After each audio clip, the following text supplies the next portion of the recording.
आप देख रहे हैं देवास का अपना विश्वसनीय न्यूज चैनल राष्ट्रीय नवाचार। नर्मदा सिंचाई को लेकर जो पद यात्रा निकल रही, क्या हुआ?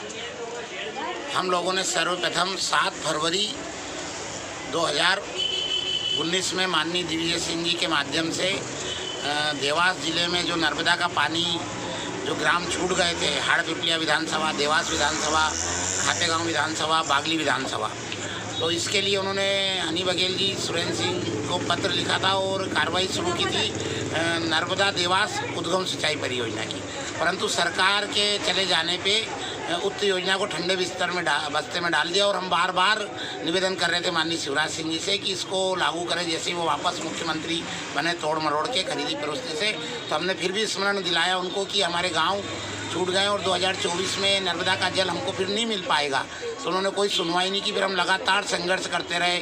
माननीय स्थानीय विधायक या महोदय और हाड़पिपलिया विधायक ने भी कहा कि इनको तो गाँव के पता नहीं है और ये तो झूठ बोल रहे हैं। पर इन दोनों विधायक महोदय को जब विधानसभा में जवाब मिला मंत्री जी से कि हाँ कोई देने का प्रस्ताव नहीं है, क्योंकि हमारी जो नर्मदा देवास उद्गम सिंचाई परियोजना थी जिसकी DPR भी बन चुकी थी, उसको जैसे ही सरकार वापस आई भाजपा की, तो इन्होंने उसको ठंडे बस्ते में डाल दिया। तो हमारे लगातार संघर्ष और बार बार हस्ताक्षर अभियान, नर्मदा कलश और दुनिया भर के तमाम प्रयासों के बाद इस कुंभकर्णी सरकार द्वारा हाड़पिपलिया माइको सिंचाई परियोजना के नाम से स्वीकृति दी। उसमें भी हमारे देवास विधानसभा के 72 गांव जो ग्रामीण और 29 ग्राम ये और हाड़पिपलिया के जो देवास तहसील के गांव थे हाड़पिपलिया विधानसभा के, वो नहीं थे। फिर इनको सबको सम्मिलित कराकर 444 गाँव की DPR बनी है वर्तमान में। और हंडिया बैराज जो कि हमारे कांग्रेस सरकार के समय स्वीकृत हो चुकी है, उसकी निविदा के लिए भी हम बार बार कह रहे हैं। उस हंडिया बैराज में भी खातेगांव विधानसभा के 117 गाँव छूटे हुए हैं। कालीसिंध फेज 1 फेज 2 का पानी राजगढ़, भोपाल और नागदा तक गया है पानी, परंतु हमारे 65 गांव जो सोनकच विधानसभा के वो भी छूटे हुए हैं। तो हम ये लगातार मांग कर रहे हैं, अगर बजट सत्र के पहले माननीय मुख्यमंत्री जी द्वारा इसमें स्वीकृति नहीं दी जाती, प्रशासकीय स्वीकृति, तो हम 2 मार्च से खेड़ापति सरकार के चरणों में नमन करके इस सद्बुद्धि दे सरकार को और माननीय मुख्यमंत्री जी को और उनके निवास पर जाकर हम उनसे विनय करेंगे। इसके पहले भी कोई प्रेस वार्ता करी थी, किस मुद्दे को लेकर करी थी? हमने उस समय नजूल का जो माननीय मुख्यमंत्री जी जवाहर चौक की सभा में कह के गए थे कि एक बार भाजपा का महापौर और बनाओ माननीय सुभाष शर्मा जी को, उसके बाद मैं नजूल और पेकी प्लाट की समस्या से देवास की जनता को मुक्ति दिलाऊंगा। परंतु उसमें भी हम बार बार माननीय कलेक्टर महोदय के माध्यम से निवेदन कर रहे हैं, ज्ञापन दे, पैसा जमा कर रहा है और नगर निगम का संपत्ति कर भी भर रहा है। और उसको नजूल के लिए बहुत उभाटक और इसके लिए इतनी परेशानी उठानी पड़ी आम आदमी को, एन केन फिर उसको दूसरे दरवाजे से अन्य शुल्क देकर, विकास शुल्क देके, ये पता जिला प्रशासन को ही मालूम है, स्थानीय जनप्रतिनिधियों को भी मालूम है कि लाखों रुपए का लेन देन करके और जैसे तैसे उनको ना तो वो ढंग से बंटवारा कर पा रहे हैं, ना बैंक से अपने व्यवसाय के लिए लोन ले पा रहे हैं। नजूल और पेकी प्लाट के कारण आम जनता बहुत दुखी है और बड़ा सोचने में आ रहा है कि 8 बार लगातार विधायक दिया है इस भाजपा को और सांसद भी दिया है, लाखों मतों से जीतने के बाद भी। एक और मेरी जो मांग है ट्रामा सेंटर की, जो कि ऐसे जिलों में भी ट्रामा सेंटर है जाके स्थानीय जनप्रतिनिधि बहुत ज़्यादा पढ़े लिखे भी नहीं है और ज़्यादा सूझबूझ भी नहीं, पर इतना इंदौर से 35 किलोमीटर होने के बाद भी हमारा आज तक, हम उसके लिए जन सहयोग से जल्दी मशीन देने वाले हैं जिला अस्पताल को और ट्रामा सेंटर हम जल्दी चालू कराएंगे। ऐसे बुनियादी बहुत सारे मुद्दे हैं। आज तक हमारे मास्टर डिग्री शुरू नहीं हो पा रही है GDC में, क्योंकि को एजुकेशन को बहुत से परिवार आज भी पसंद नहीं करते हैं। KP कॉलेज पे ही लोड है। तो हम ये भी चाह रहे हैं कि जो अन्य कोर्स जो अन्य जिलों में शुरू हो चुके हैं वो देवास KP कॉलेज में भी शुरू हो।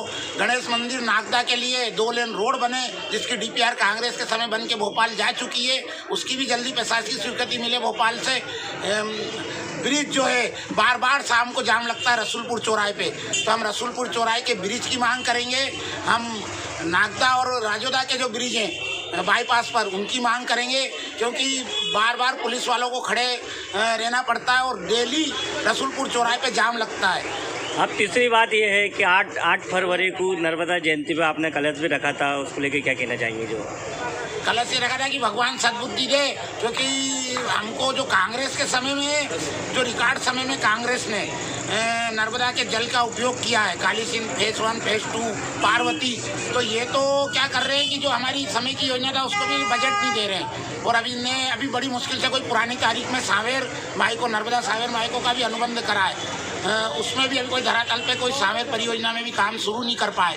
ये बता दें कि अभी जब से इन्हें सरकार बदली है, जो तोड़ मरोड़ करके खरीद से सरकार बनी है, इनने नर्मदा घाटी में कितना काम किया नर्मदा जल के उपयोग के लिए, ये जनता सब देख रही है और हम भी लोग देख रहे हैं। और हम लगातार जनता से मांग कर रहे हैं कि भाई कम से कम आप ऐसे जनप्रतिनिधि को चुने जो बारीकी से, जिनमें कोई प्रशासन से काम करवाने की क्षमता हो।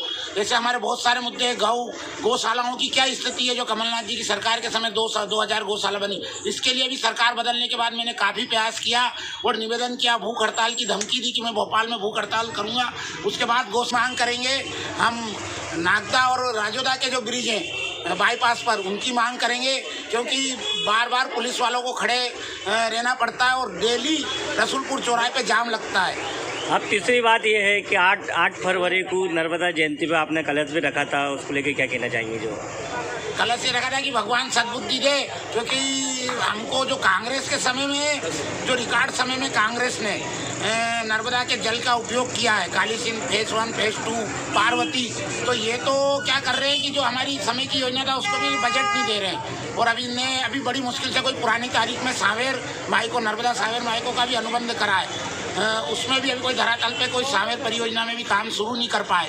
ये बता दें कि अभी जब से इन्हें सरकार बदली है, जो तोड़ मरोड़ करके खरीद से सरकार बनी है, इनने नर्मदा घाटी में कितना काम किया नर्मदा जल के उपयोग के लिए, ये जनता सब देख रही है और हम भी लोग देख रहे हैं। और हम लगातार जनता से मांग कर रहे हैं कि भाई कम से कम आप ऐसे जनप्रतिनिधि को चुने जो बारीकी से, जिनमें कोई प्रशासन से काम करवाने की क्षमता हो। जैसे हमारे बहुत सारे मुद्दे, गौशालाओं की क्या स्थिति है, जो कमलनाथ जी की सरकार के समय 2000 गौशाला बनी, इसके लिए भी सरकार बदलने के बाद मैंने काफ़ी प्रयास किया और निवेदन किया, भूख हड़ताल की धमकी दी कि मैं भोपाल में भूख हड़ताल करूँगा। उसके बाद गौशालाएँ फिर शुरू हुई, और उन गौशालाओं की आज इतनी दयनीय स्थिति है। बात समझाने के लिए, जनता को झूठे वादे करने के लिए गो कैबिनेट का गठन किया, जिसकी एक मीटिंग माननीय मुख्यमंत्री जी ने ली। आज उस गो अभयारण्य सुसनेर में क्या स्थिति है वो किसी से छिपी नहीं है। तो हमारा कहने का मतलब है कि ये कथित हिंदूवादी सरकार, जिसने ढिंढोरा पीटा सरकार में आने के पहले, तो गौ मांस का आयात भी बहुत बड़ा है और गो रोड पे इतनी ज़्यादा आ गई हैं और आए दिन गो वंश का जो कटाई के लिए और दमों में पकड़ा रही है, रायसेन में पकड़ा रही है, ग्वालियर में पकड़ा रही है, काफ़ी जिलों में। तो ये बिगड़ सरकार में बैठे जो हिंदूवादी कथित नेता है, इनकी साठ गांठ के बिगड़ तो नहीं निकल सकती, क्योंकि अब तो नीचे से ऊपर तक भाजपा की सरकार है। फिर गोवंश पे, हत्या पे क्यों प्रतिबंध नहीं लग रहा है? ऐसे तमाम मुद्दों पर हम माननीय मुख्यमंत्री जी से भले 1 दिन लगे, 2 दिन लगे, हमको कितनी भी जटिल परेशानी आए भोपाल में, हम इन तमाम मुद्दों पर उनको स्मरण पत्र हाथ जोड़ के बोलेंगे और मांग पत्र सौंपेंगे कि हमारी इन मांगों पर आप ध्यान दें। क्या नाम है आपका?